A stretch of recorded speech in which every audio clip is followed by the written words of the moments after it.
Hey there, today we're taking a look at a brand new system that I just recently got, and this is called the Firebat M56. This is a generic mini PC model that you will find under a bunch of different brands depending on where you're located in the world. There seems to be quite a few OEMs out there that just make generic mini PC designs that they then ship out to a bunch of different companies so they could slap their labels on them, and that's why you'll see a bunch of these similar models all over the place under just a wide variety of different names. And this is a design that I had my eyes on for a little while now, specifically because it is the cheapest system that I could find that is rocking the Ryzen 5 6600H. I paid $260 for this system with 16 gigabytes of RAM and a 512 gigabyte SSD. Not exactly the most ideal configuration, and I am going to be seeing just how easy it is to upgrade this little system. Overall, the design itself is very plasticky. Nothing about it really feels premium at all. It's at least an interesting design in comparison to most other systems, but I think that with the all plastic build, it does give it kind of a very cheap look. It's certainly not the worst looking system in the world, and I do appreciate the large fan on the top here, but in general, everything else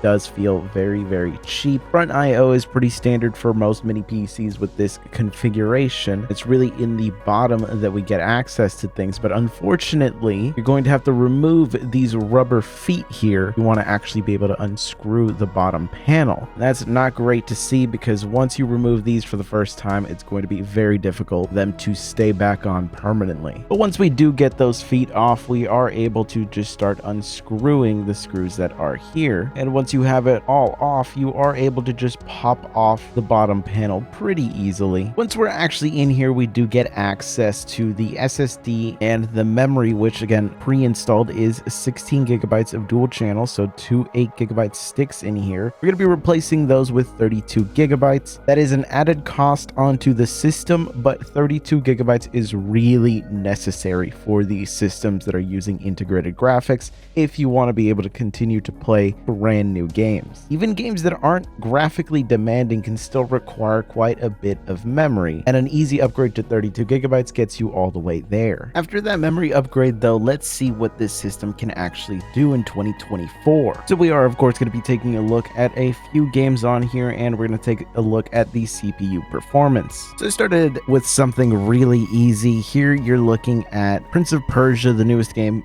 running on the system at its maximum graphics settings, though visually speaking it's not the most visually intensive game out there, but it does run really well on here, and it's a very fun game. I've actually really been enjoying it, though I'm a fan of the Prince of Persia franchise in general, and it's just nice to get another title in it, even if it's not a big budget game. It has a very fun campaign to it that I think a lot of people kind of just slept on just because it didn't really get a lot of marketing, but it runs really well on here, and it's one of those titles that runs exceptionally well on a lot of mini PCs and handheld systems in general, so it's nice to see the level of performance that we can squeeze out of this little system here. Of course, since I was already on the Ubisoft launcher anyway, I decided to try out Skull and Bones, a game that seems to have been a pretty major flop for Ubisoft, but it does have a built-in benchmark, and it does pretty well at pushing a system to its absolute limit. So in terms of a graphically intensive title, it serves its purpose. And here, running with the lowest in-game graphics settings and using FSR at the performance preset, we're having a pretty rough experience here, though we are at least still keeping essentially around a 30 FPS gaming experience. It isn't exactly going to be the most ideal. Still, for a brand new title, it is surprisingly playable like this, which is a welcome sight considering that I was fully expecting this to be a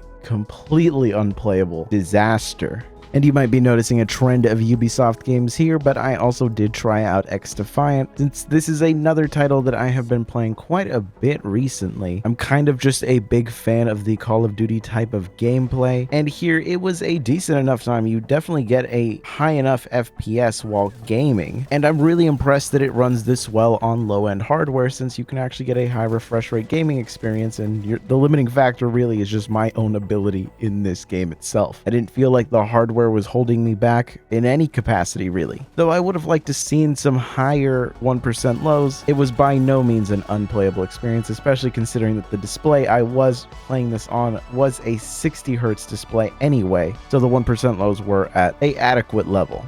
And another Ubisoft title that I did take a look at is Assassin's Creed Mirage, here running with the lowest in-game graphics settings, and we are using FSR but at the balance preset instead of the performance preset. And it really seems like you kind of need the performance preset to get this to be anywhere near playable. We're teetering on the edge there, but those 1% lows are looking pretty rough. It's going to be a not great experience, though. AMD did update their drivers to include a new version of their generic frame generation for any title, so this might be a prime candidate to get some great experience here. I am going to be doing a bigger deep dive on taking a look at frame generation like that on these mini PCs, but this is just not the video for that. I did also take a look at Tiny Tina's Wonderland running with the lowest in-game graphics settings, or rather the low graphics settings, not the lowest, but just the low graphics settings, and we used FSR with the quality preset, and this was playable enough. Certainly it wasn't a high refresh rate gaming experience, we've definitely gotten better results, but I wouldn't say that this is bad by any means, and especially since it's a mostly co-op game, you're going to be able to play it. So that's pretty nice to see, considering that this is a $260 computer. A lot of mini PCs in this price range really can't give you this level of performance in games. Now, I also did take a look at Spider-Man Miles Morales, just because I did want to throw in a title with frame generation. And here you see it running without frame generation, just running with the low graphics settings, which I think is more ideal for this system. I did test it before with medium, and medium really is just too much for this chip. Even with the low graphics settings, the 1% lows aren't looking great, but at least our FPS average is above 30. But of course, like I said, the title does support frame generation, and we can enable that to see what it does to our overall performance. And enabling frame generation does give us a boost in our FPS average, though the 1% lows don't really see as much of an uplift, and in general, the playability of the game isn't dramatically different. It does smooth things out in terms of those frame times, though. There will still be fluctuations here and there just because of the fact that it's not exactly a powerhouse of a chip that's running this. So I think that this is a overall improvement over running without frame generation, and considering that you can just toggle this on, it is a welcome addition.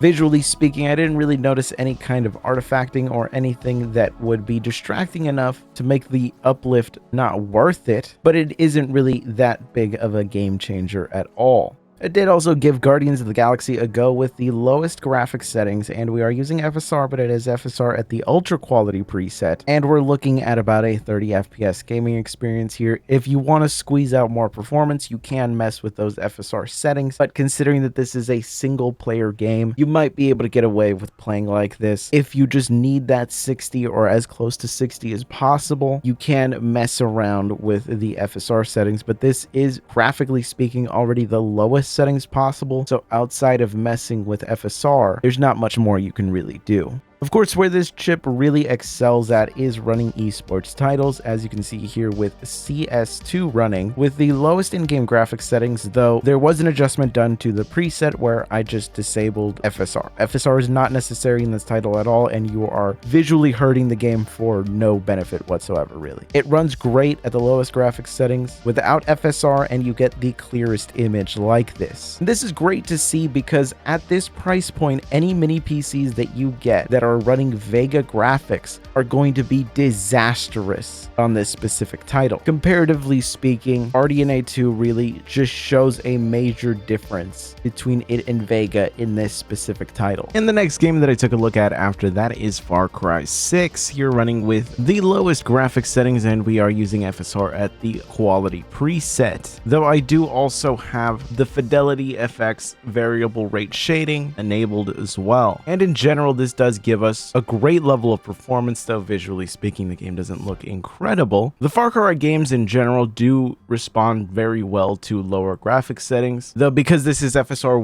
1.0, visually speaking it does make the image look rough in comparison to FSR 2 or FSR 3. And the last game that I took a look at was Rainbow Six Siege, here running with the lowest graphics settings, and we are using FSR 2.0 with the quality preset, and surprisingly the level of performance that we got out of this wasn't exactly remarkable. It kind of falls behind a lot of systems that run this relatively low-end game, and it's a bit surprising to see. So the gaming performance looks decent enough, though it's nothing remarkable specifically because of just how cut down of an iGPU it is, but it at least is paired with a pretty decent CPU. The 6600H is going to give you essentially the same performance as the 5600H or the 5625U or any of these processors that are Zen 3, 6 cores, 12 threads. This is a chip that has been re-released by AMD multiple times now, and this is going to give you roughly the same performance since this is Zen 3 Plus, so a very, very lightly refined version of the 5600H's cores. Though what this does mean is that it's not falling behind any of its competition in terms of price when it comes to CPU performance, and the fact that it has an RDNA2 iGPU means that it is getting driver support, and that makes a big difference in newer titles. Games like XDefiant and Marvel's Rivals, which I can't show you because I wasn't able to capture any gameplay on this specific system with it before the playtest ended, but from my experience on playing it on the 6600H, you can drop the resolution down to 900p and get it to be playable, and that's just not something you can do with Vega in general. On all Vega systems that I've tested that game on, at least in its current playtest state, it just wasn't playable, even if you drop down the resolution. And with that being the case, then, if you're looking for a mini PC that can actually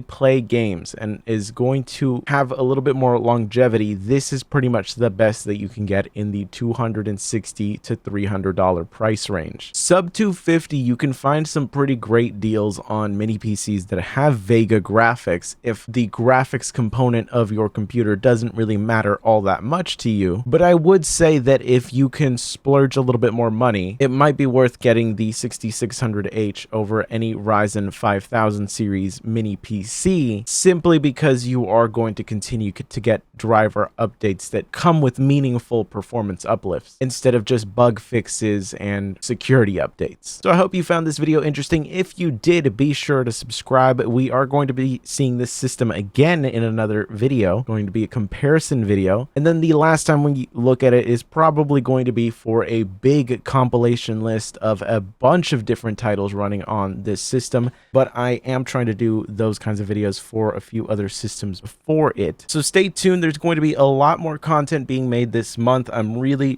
going hard on making a lot of things right now, so expect to see a lot of videos coming up.